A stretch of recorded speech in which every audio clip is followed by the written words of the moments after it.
How are things with you? How's business? What is standing in the way of your incredible success? Let's find out in my November Q&A. All on Build Your Salon. Hello, my salon friend, and welcome. Phil Jackson here, your queen of salons, here with a bit of wise old owl wisdom coming in your eyes and ears over on YouTube and all the major podcast channels. Why not flick around and choose the channel that suits you best? Here we are with my November Q&A, and it's been rather lovely, getting lots of questions coming in now. And as always, you don't have to give your name if you don't want to. I will take anonymous questions too. And we've got 3 corking questions for this one. I'm getting a bit backed up though, so please don't contact me with anything desperately urgent. I think we've got enough questions for December, and the next gaps in my schedule will be January now. But I'm loving the Q&A sessions, I have to say. It saves me an awful lot of time researching and scripting. I know it's a shock to you that I do research and script my episodes. I don't just make this shit up as I go along, you know. Anyway, shall we jump in and see what's going on with you? And the first question is an anonymous question. How do I compete with other businesses? How do I compete when other businesses are charging so little for their services? There are mobile beauty therapists charging less than half what I do, and I don't know how they make a profit. Well, interesting. I think there's a few things that I can add to the mix here. And the main crux of it, my darling, is that I don't really want you to worry about what your competitors are doing at all. You don't know what their financial goals are. You don't know what their business goals are. You don't know who their clients are. You certainly don't know what the cost structure is, and I'm assuming you've got a salon. If there are mobile beauty therapists that are causing you aggro, their cost structure is going to be completely different. Their profit margins are going to be completely different. Heck, you don't even know if they want to make a profit. There is a legitimate excuse sometimes to make a loss in a business, sometimes for tax reasons. Or it could even be that they're a front for a drugs cartel. You've got no idea what's going on in that business. So don't drive yourself mad trying to figure out how they're making a profit, whether they're making a profit. I think ultimately, though, this turns into a question on what you want to compete on. And we all need to be competitive in the marketplace, but we do get to choose what we're competing on. Are you going to compete on the level of service that you offer? Are you going to offer a bigger range of services? Is it going to be a kind of all-in-one shop where people can get all sorts of things done? Or is it that you're going to compete on the level of education for your team? They're extremely well qualified. Is it the ambience that you're creating? And then last, at the very bottom of the list for me as far as competition is concerned, is when we're competing on price. And competing on price is a miserable place to be. In fact, I think, make a note, somebody. I think we'll do a whole episode on competing on price.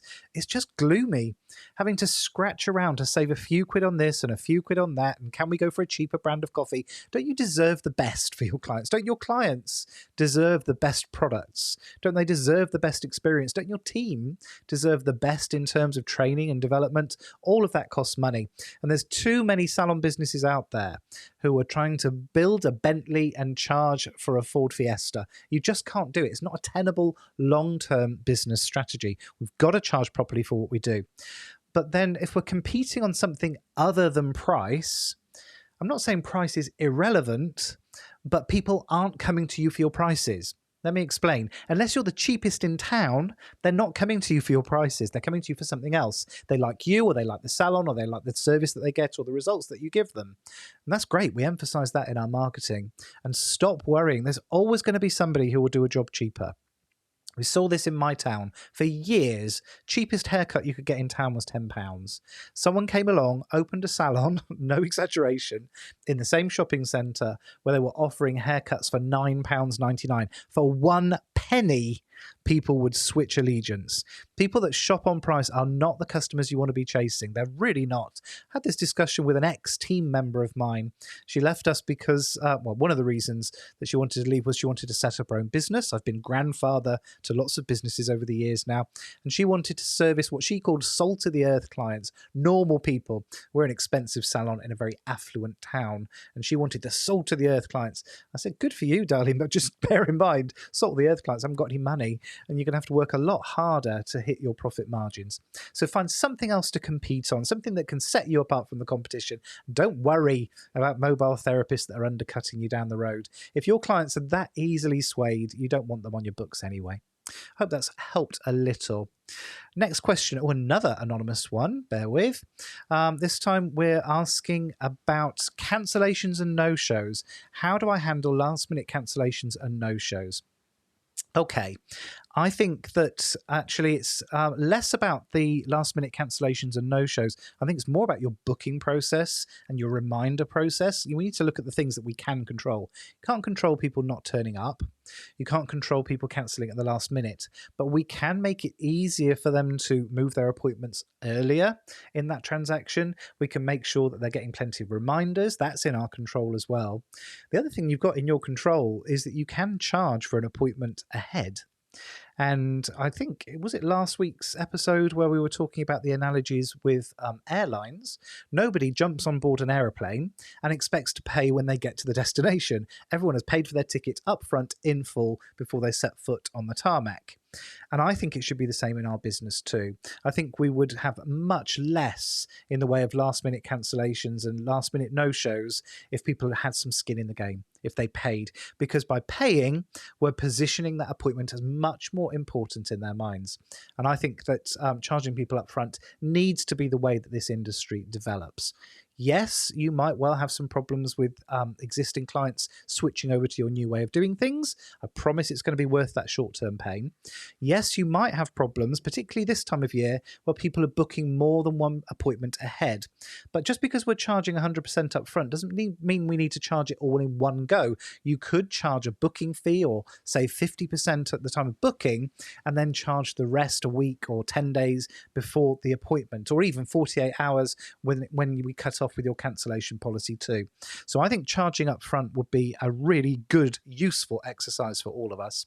And the other thing we need to look at is your reminders. Are you sending text message reminders? Are you sending email reminders? And bear in mind, most people aren't going to think about that appointment if they're not organized, a bit like me. They're not going to think about that appointment until they receive the text message. So if you're only sending a text message 24 hours before, well, you can't be surprised when you get lots of cancellations 24 hours before. So look at when we're sending confirmations and reminders, keep in touch with people on the run up to their appointment, keep confirming the time and the day to make sure they're free.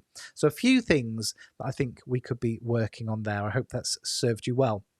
And final question is from Paul Shakeshaft, and he says, what salon software do you use and recommend? Okay, Paul, here we jump into some very muddy waters. It all gets very political when we start talking about salon software. There's different, it's like different rival clans as far as software is concerned. And when we talk to salon owners about it, of course, everybody wants confirmation that they've made the right spending decision. So they get very vigilant about it. It's a bit like when you join Slimming World, you become a bit of an ambassador, don't you? And try and persuade that everyone should be doing Slimming World as well. It's a bit like that with salon software. And I'm very pleased to say that I don't run a salon myself anymore. So I'm not affiliated with anything. I'm not interested particularly in one company doing better than the other. That said, I have recommended lots of people to lots of different salon software companies. My big thing with salon software is that you shop on features, not on price. Find out exactly what's important in your business. One of those things had better be reporting, by the way, otherwise we're going to have a big row. And shop on the ones that tick the most boxes for you. There is no perfect salon software out there. I promise you that. They all have shortfalls, they all have failings, whether that's in terms of the reporting being inconsistent, my biggest bugbear, whether it's because they don't have a particularly useful, let's say, a user interface for online booking, which would be a big no for me. I really, really want that. Some have branded apps, some don't. Some allow manage multiple locations really easily, some don't. Some integrate with different software, which you may want to use for marketing. Some keep it all in-house. So figure out what's important to you and then shop around. And the big three that I'm pushing people towards at the moment are Timely. I've been very lucky to have a good relationship with Timely for quite a long time now. I think price-wise, they're extremely competitive, depending on the size of your business. I think most of the stuff they do is really good. I think that the only thing I don't like with Timely is they don't have a lot of in-house marketing stuff. They integrate with MailChimp, and expect that most of your email marketing, for example, will be done external to the software. I don't particularly like that. I find it a bit clunky, and the more spanners you throw into the works, the more complicated things get. My second recommendation is Forest. I've been a Forest user, and I've been a Timely user as well, by the way, been a Forest user and had very good experiences with their software. The reporting on Forest historically was not the best. That said, I do know that there's a new update of Forest, and I've had a look at the reports, and it looks like, dare I say it, it looks like we may even have a retention report, which makes sense. Shock horror industry. Hold on to your hats. That will be a game changer, wouldn't it? So you could look at Forest as well. And the third one is Salon IQ. Now, Salon IQ I've never used, but I have sent lots of customers in their direction, and they've been very well looked after. People seem to sign up with Salon IQ and then stick with them for a very long time. I think it's a very solid choice. It's a bit British Airways. It's a bit solid, tried, tested, and it's been around for a very long time. They've got a brilliant team behind Salon IQ as well. So they're kind of my big three. Other ones pop up and disappear.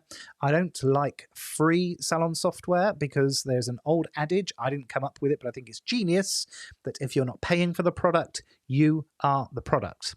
Somebody's paying somewhere along the line, and if you're not paying for it, it's actually you've become the product and someone's paying for you, if you like. They're paying for your data or access to your customers. So I don't like the marketplace softwares where they're marketing on your behalf and they kind of own your database. I'm not interested in that at all.